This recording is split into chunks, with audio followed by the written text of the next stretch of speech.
수요 찬양예배 말씀 지난주에 이어서 다니엘서 11장 20절부터 32절까지 말씀 함께 공부하겠습니다.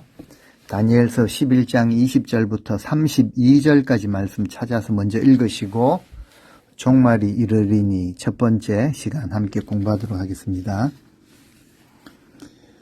다니엘서 11장에 나오는 말씀들은 특별히 우리와 관계가 없는 것처럼 보입니다. 북방왕, 남방왕 이야기가 나오고요. 예전에 헬라 제국의 역사 이야기가 나오는 것 같습니다. 그런데 다니엘서의 모든 예언, 모든 말씀이 한치의 오차도 없이 실제 역사, 인류 역사 속에서 그대로 이루어졌다라는 이 사실, 이 모든 것들은 하나님의 구원을 이루기 위한 그런 무대가 되는 것이죠. 하나님은 인자 같은 일을 통해서 바사 제국부터 헬라에 이르기까지 그 제국의 흥망성쇠를 보여주십니다. 주님께서 주시는 계시는 아주 구체적입니다. 바사가 위세를 떨치다가 이어서 등장하는 헬라 제국이 이 전 세계를 제패할 것이다. 바사의 새 왕에 이어 등장하는 한 능력 있는 왕, 헬라의 알렉산더를 가리키죠. 그는 전쟁에 아주 능했던 왕인데 20살에 즉위해서 강성한 제국을 이루고 큰 권세를 누렸습니다. 하지만 33세에 허무하게 죽음을 맞이하게 되고 그 제국은 부하들에 의해서 4개의 나라로 분할 통치가 됩니다. 알렉산더가 가졌던 막강한 권력, 그에 따라온 허무한 죽음은 바로 이것을 보여주죠. 세상의 권세, 권력, 이것은 다 부질없고 무상한 것이다 라는 것을 보여줍니다. 세상의 제국, 그 영광이 오래갈 것 같았는데 그렇게 오래가지를 못합니다. 알렉산더가 죽고 난 이후에 4개로 갈라진 헬라 제국은요, 이제 주요한 그 두 나라가 있죠. 남방, 북방. 남방 애굽의 프롤레마이오스 왕조, 그리고 북방의 시리아의 셀리우코스 왕조, 이 두 중요한 왕조들이 대결을 계속하게 됩니다. 그러다가 북방 왕의 안티오코스 3세가 이제 등장해서 남방 왕의 군대를 격파하게 됩니다.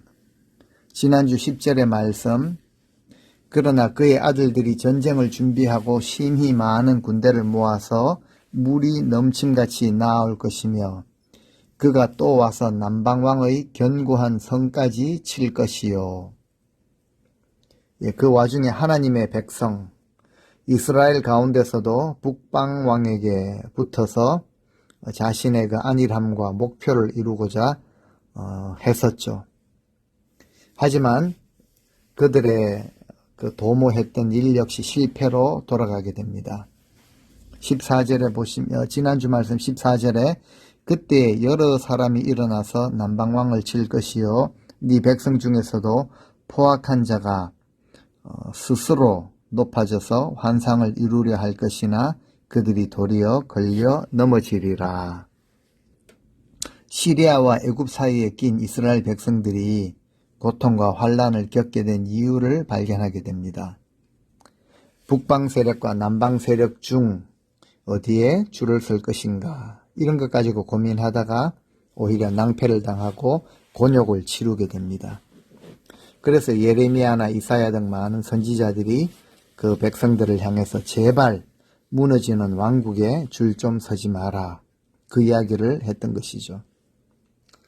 그런데 이 왕국이 시작할 당시에는 남방의 왕이 좀 더 강했습니다. 북방 왕이 조금 약했기에 남방 왕에게 그 예속적인 태도를 취하다가 이제 북방 왕도 세력이 점점 강해지면서 이제는 북방 왕에게 붙어서 남방을 치려 했지만 이런 자들은 포악한 자들이요 그들은 도리어 걸려 넘어지게 된다라고 하십니다. 이스라엘 백성들이 그런 모습이었다라는 것이죠. 근데 줄 서는 것은 인간의 습성인 것 같습니다. 권력편에 줄 서는 것, 권력의 오른팔 노릇하는 것 좋아합니다. 줄을 잘 서야 한다고 생각하는 사람치고 하나님 편에, 진리 편에 줄을 서는 모습 찾아보기 힘듭니다.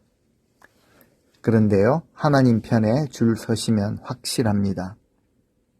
하나님보다 강해 보이는 지상의 권력을 더 의지하는 자들은 아주 어리석은 자들입니다. 북방왕이 군사적 원정을 힘입어서 승승장구하게 되자 교만하게 되었고 마침내 영화로운 땅 예루살렘을 침공하기까지 했습니다. 그런데 결국 한 장군에 의해서 패하게 되고 암살을 당하게 되죠. 지난주 마지막 절 말씀 19절, 그가 드디어 그 얼굴을 돌려 자기 땅 산성들로 향할 것이나 거쳐 넘어지고 다시는 보이지 아니하리라. 교만 다음에 어김없이 찾아오는 것은 바로 패망이죠. 이 모든 예언들이 인류 역사 속에서 정확하게 이루어졌습니다. 하나님의 계시의 말씀은 반드시 이루어집니다. 이것 믿는 것이 믿음이죠. 그 믿음이 고백으로 드러나게 되어 있고 믿고 고백한 그대로 이루어지는 법입니다. 그런데 세상 역사학자들은 이런 말씀들이 너무나도 구체적이고 너무나도 실제적이고 너무나도 정확하기 때문에 이렇게 말하죠. 이거 역사가 이루어지고 난 후에 예언을 기록한 것이 아니냐, 이런 의심을 하기도 합니다. 이제 오늘날 우리 성도들 역시 이런 예언의 말씀을 들을 때 그 내용이 상당히 구체적이고 세부적이라고 할지라도 우리는 어떻습니까? 그 당시에 이루어진 일이기 때문에 우리가 실제로 경험하지는 못했습니다. 그래서 우리가 분명하게 깨닫기는 참 힘들 것입니다. 그런데 이 글을 지금 적고 있는 다니엘의 입장에서도 인자를 통해서 참 막연한 앞날에 이루어질 예언을 들으면서 조금 답답해 했을 수도 있을 것입니다. 이런 일들이 너무 구체적으로 말씀을 하시는데 정말 그대로 다 이루어질 것인가? 그러나 이 예언은 이스라엘 백성들에게 지금 어떤 환란이 기다리고 있는가에 대한 예언이죠. 그 백성들이 고레스의 칙령으로 본국으로 귀환할 때에는 희망에 부풀었습니다. 그런데 그들을 기다리고 있었던 것은 더 큰 환란과 고난이었습니다. 오늘 우리 전 세계는 지난 한 3년여 동안 코로나 사태로 아주 고통을 겪었습니다. 참 어이없는 일들이 많이 일어났죠. 우리는 이 코로나 사태가 끝이 아니다라는 것을 알고 이것 이겨내야 합니다. 이것이 과연 이 지구의 마지막 환란이겠습니까? 어쩌면 앞으로 다가올 더 큰 시련과 환란을 위한 시금석과 같은 것은 아닐까요? 견디지 못하면 더 큰 환란, 우리가 견뎌낼 능력이 없습니다. 하나님께서 참 믿음의 사람들을 걸러내시기 위해서 이런 일들을 겪게 하시는 것이 아닐까 생각을 해보게 됩니다. 오늘 본문이 좀 길기는 하지만 좀 한 절씩 살펴보면 지난주 말씀에 이어서 악한 왕, 북방의 왕, 안티오코스 4세이죠. 그 인물에 대해서 말하고 있습니다. 이 북방왕은 이제 마지막 때의 적그리스도를 예표하는 인물이기도 합니다. 성경의 인물 가운데 악한 인물에 대해서 말하는 구절들이 참 많이 있죠. 어리석고 악한 자들에 대해서도 말을 합니다. 북이스라엘의 아합 왕, 이세벨, 그 왕비 이세벨, 어떻게 보면 악한 부부 콤비 세트였죠. 악한 왕이었고 사악한 왕비였습니다. 그런데 그들을 가리켜 적그리스도라는 표현은 하지 않습니다. 그런데 많은 성경학자들이 북방왕 안티오쿠스는 적그리스도의 모델이 될 만한 인물로 그렇게 해석을 하기도 합니다.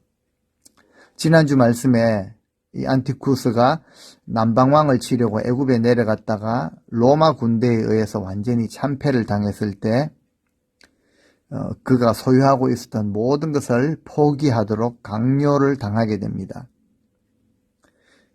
결국 로마 제국에 의해서 강요된 무거운 세금을 안고 그는 자기 땅으로 돌아갔다라고 기록하죠.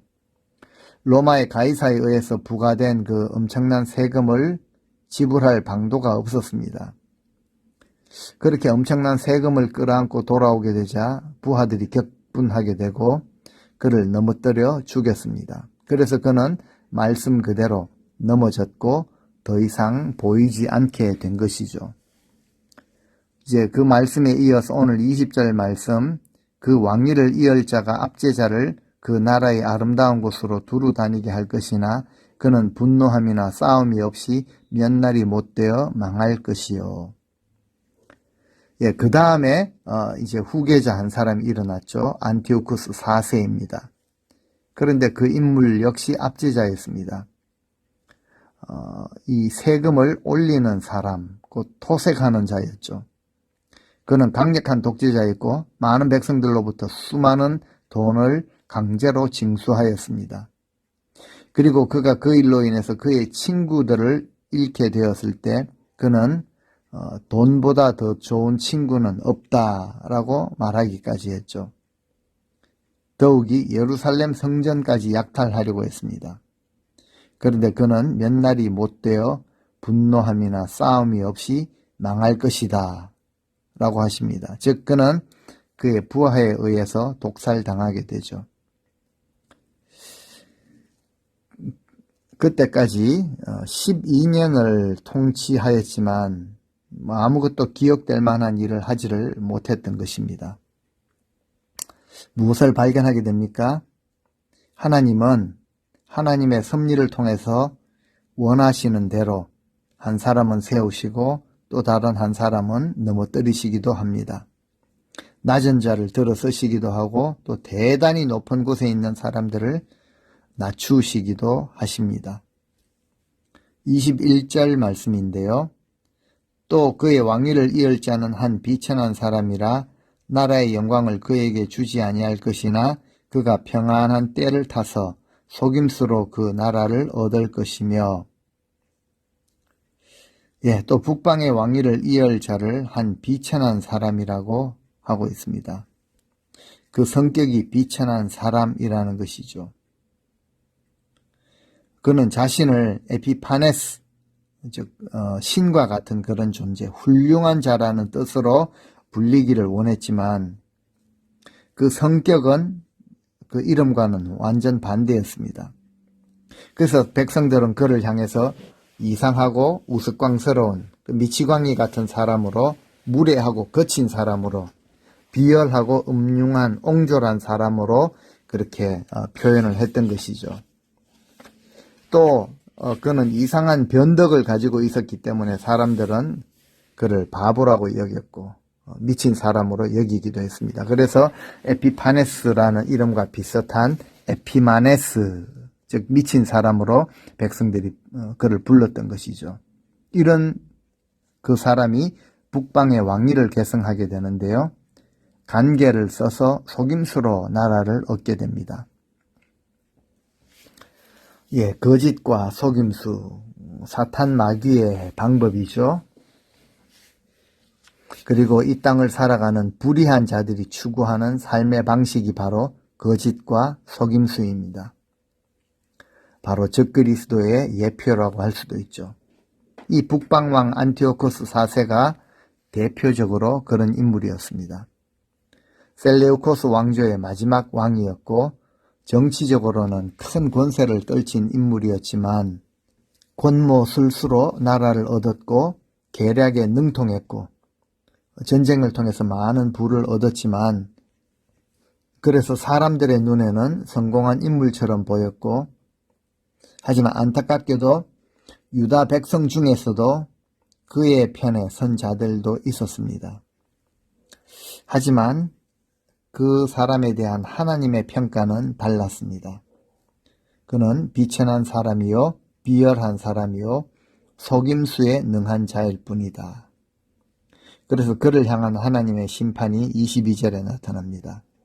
넘치는 물 같은 군대가 그에게 넘침으로 말미암아 패할 것이요 동맹한 왕도 그렇게 될 것이며, 넘치는 물 같은 군대, 애굽이죠. 애굽에 의해서 패망할 것이다 라고 하십니다. 그에게 붙었던 왕들도 그렇게 될 것이라고 하십니다. 속이는 자, 비열한 자 편에 붙으면 결과가 뻔합니다. 23절, 그와 약조한 후에 그는 거짓을 행하여 올라올 것이요 소수의 백성을 가지고 세력을 얻을 것이며, 약속을 한 후에도 거짓을 행합니다. 북방왕의 특징이죠. 적그리스도의 특징입니다.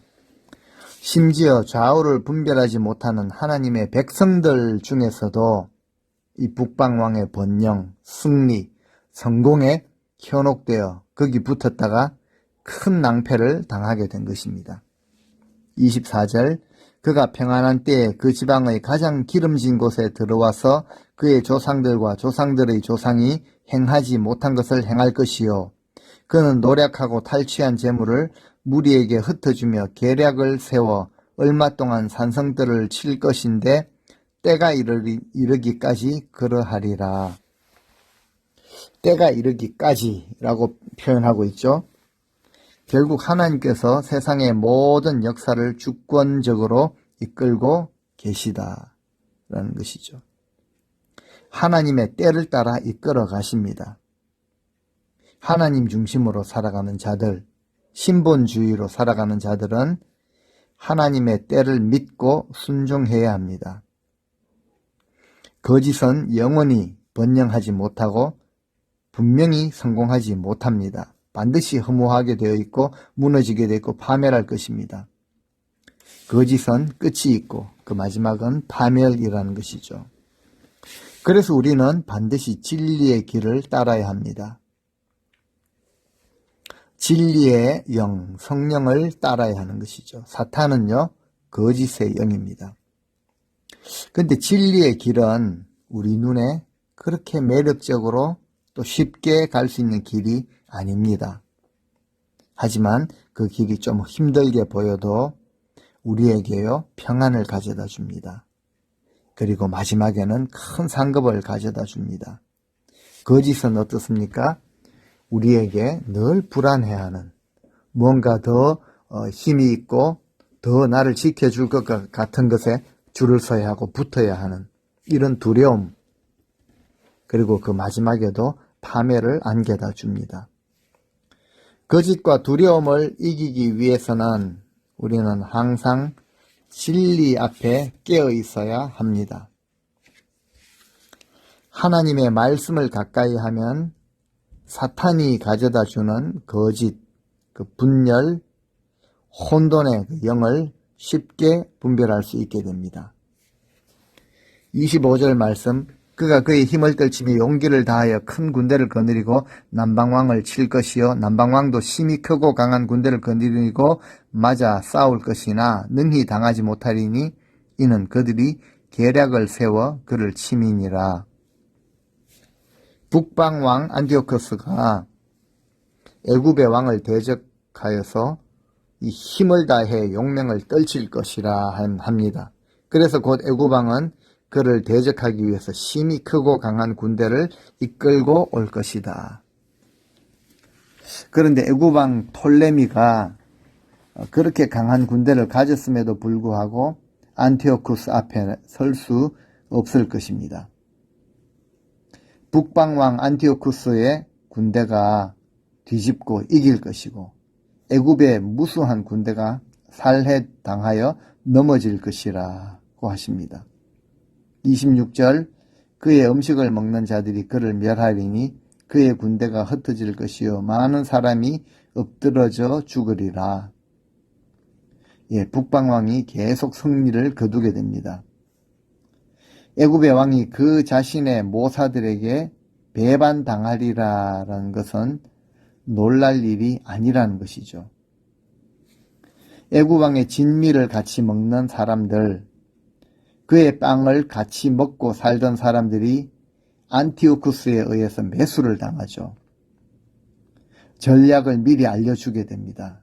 심지어는 바로 그들이 그 애굽의 왕을 멸할 것이라고까지 하십니다. 이런 배신은 참 막을 길이 없죠. 어떻게 막을 수 있겠습니까? 27절 이 두 왕이 마음에 서로 해하고자 하여 한 밥상에 앉았을 때에 거짓말을 할 것이라. 일이 형통하지 못하리니 이는 아직 때가 이르지 아니하였으므로 그 일이 이루어지지 아니할 것임이니라. 전쟁이 끝난 후 평화조약이 수립될 것이며 또 두 왕은 한 밥상에 앉아서 조약을 맺을 것입니다. 그런데 그들은 모두 그 조약에 신실하지 않을 것입니다. 왜냐하면은 친목과 우애의 약속에서 그들은 서로를 속이는 그런 존재가 되었기 때문입니다. 그래서 그 조약이 성공하지 못할 것은 당연한 일이죠. 평화가 계속되지 않을 것이라는 것이죠. 그렇지만 그 평화는 하나님의 섭리로 하나님이 정하신 때에 주어질 것이다 라고 하십니다. 그때에 가서 다시 평화가 이루어질 것이라고 하십니다. 28절 북방왕은 많은 재물을 가지고 본국으로 돌아가리니 그는 마음으로 거룩한 언약을 거스르며 자기 마음대로 행하고 본토로 돌아갈 것이며 애굽 원정 이 전쟁에서 안티오쿠스 에피파네스는 많은 재물을 가지고 본국으로 돌아갔다. 그리고 하나님의 섭리로 작정한 때에 즉 2년 후에 다시 애굽을 공격할 기회를 잡게 됩니다. 남방으로 향해 가게 되죠. 그런데 이번에는 지난번 그가 2번 행했던 것처럼 성공하지 못할 것이고 목적을 달성하지도 못할 것이라고 하십니다. 29절 작정된 기한에 그가 다시 나와서 남방에 이를 것이나 이번이 그 전번만 못하리니 먼저 이 작정된 기한에 라고 하십니다.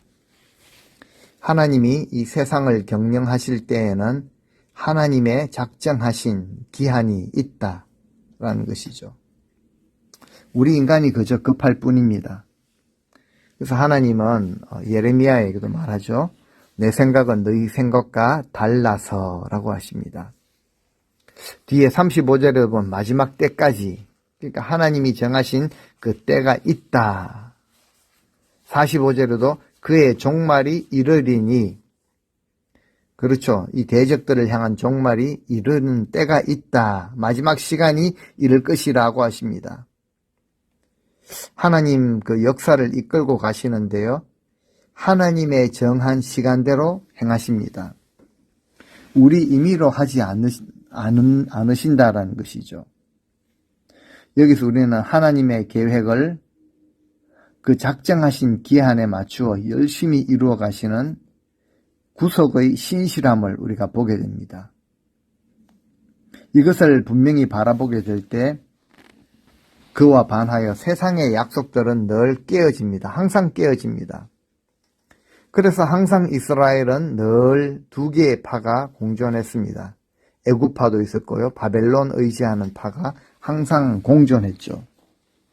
예레미야 선지자가 경고를 합니다. 정말 너희가 의지할 분은 하나님이시다. 그런데 백성들은 계속 양쪽의 왕들이 왔다 갔다 하면서 화친과 약조를 맺게 되죠. 그러니까 그 결과 늘 손해를 보고 모조리 강탈을 당하게 된 것입니다. 오늘날 이 정치인들이나 정치적인 성향을 가진 사람들이 하나님의 말씀을 통해서 원리를 좀 배우시면 좋겠습니다. 우리가 하나님의 섭리하심을 믿는다면은 어떤 유치한 방법이나 잔머리를 굴리지 않아도 된다라는 사실이죠. 그냥 하나님을 깊이 신뢰하시면 됩니다. 사람의 계획이 아무리 치밀하고 완벽해 보인다고 할지라도 그 길을 인도하시는 분은 하나님이십니다. 우리 하나님의 은혜를 구하고 기도로 무릎을 꿇을 때 거기에 하나님의 역사가 나타나는 법이죠. 30절 말씀, 이는 기띔의 배들이 이르러 그를 칠 것임이라. 그가 낙심하고 돌아가면서 맺은 거룩한 언약에 분노하였고 자기 땅에 돌아가서는 맺은 거룩한 언약을 배반하는 자들을 살필 것이며.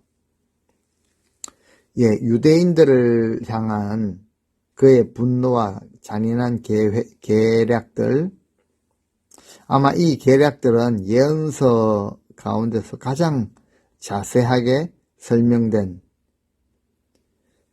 그의 악한 행적의 일부분일 뿐이죠. 애굽 원정에서 돌아와서 그의 통치를 6년째 하던 해에 유대인들을 박해했죠. 그때 그는 예루살렘과 성전을 약탈했습니다. 로마 군대의 간섭으로 애굽에서 승리할 수 없었기 때문에 에피파네스는 힘없는 유대인들에게 화풀이를 했습니다. 유대인들이 그를 화나게 한 것이 아니라 정말 이 하나님의 택하신 백성들이 여기 붙었다 저기 붙었다 하나님을 크게 노엽게 하여 이 북방 왕이 그런 일을 행할 수 있도록 하나님이 허락하신 것이죠. 그 하나님의 방법입니다. 하나님은 열방이라는 도구, 이방인이라는 도구를 사용하셔서 거룩한 언약을 배반하는 자들을 살피십니다. 31절, 군대는 그의 편에 서서 성소 곧 견고한 옷을 더럽히며 매일 드리는 제사를 폐하며 멸망하게 하는 가증한 것을 세울 것이며. 먼저 그는 예루살렘 성전을 더럽힙니다. 군대는 그의 편에 섰다. 그가 애굽에서 데려온 그 나라의 군대뿐만 아니라 유대에서 이탈한 많은 그런 배반자들이 그의 편에 가담했다라는 것이죠. 그리고 그들은 거룩한 도성뿐만 아니라 성전, 곧 견고한 성소까지 더럽히게 됩니다. 안티오코스는 함부로 지성소에 들어갔고 자기 주변의 모든 사람들로 자기를 추앙하게 하는 그런 종교를 만들기로 결심을 하고 유대인들이 매일 드리던 그 제사까지 폐지시켰습니다. 멸망하게 하는 가증한 것, 성전 안에 제우스 우상을 세우기도 했다는 것이죠. 32절, 그가 또 언약을 배반하고 악행하는 자를 속임수로 타락시킬 것이나 오직 자기의 하나님을 아는 백성은 강하여 용맹을 떨치리라. 그렇습니다. 아무리 세상이 요동치고 흉흉해도 누가 용감한 자라고 하십니까? 하나님을 아는 백성이 용감하게 된다는 것이죠. 왜 그렇습니까? 하나님을 하나님으로 알고 하나님 앞에 올바르게 구하는 자가 용감한 자입니다. 우리가 기도하지 않는 것은 하나님을 하나님으로 대접하지 않는 불손한 태도라고 볼 수 있습니다. 기도는 자녀로서 마땅한 태도이죠. 과연 하나님을 하나님으로 대접하는 태도입니다. 다니엘이 그것을 가장 잘했죠. 하나님은 신본주의 역사를 경영하시면서 때를 정해놓으시고 그것을 따라 정확하게 역사를 하십니다. 우리가 이 사실을 안다면 담대해질 수 있습니다. 우리 신앙인의 용기는 배짱이 아니라 하나님을 아는 지식에서 나오는 것입니다. 하나님을 아는 지식이 우리를 살리십니다. 반면에 지식이 없으면 망하게 될 것입니다. 체계적으로 신학적으로 잘 정리해 놓은 지식이나 공부해서 배운 그런 지식 말고 정말 하나님이 어떤 분이신지를 체험하고 그래서 그분을 향한 분명한 고백이 있는 자들, 이런 자들은 세상이 감당치 못하는 믿음으로 용맹을 떨치게 될 것입니다. 즉 하나님의 용사가 될 것이기 때문입니다. 우리가 이 한 세상을 살면서 작정된 기한이 있다라는 사실을 알고 하나님 정하신 때 종말이 있음을 알고 그때를 잘 준비하며 살아가시는 정말 강하고 큰 용맹을 떨치며 살아가시는 하나님의 백성들이 되실 수 있기를 주님의 이름으로 축원드립니다. 아멘.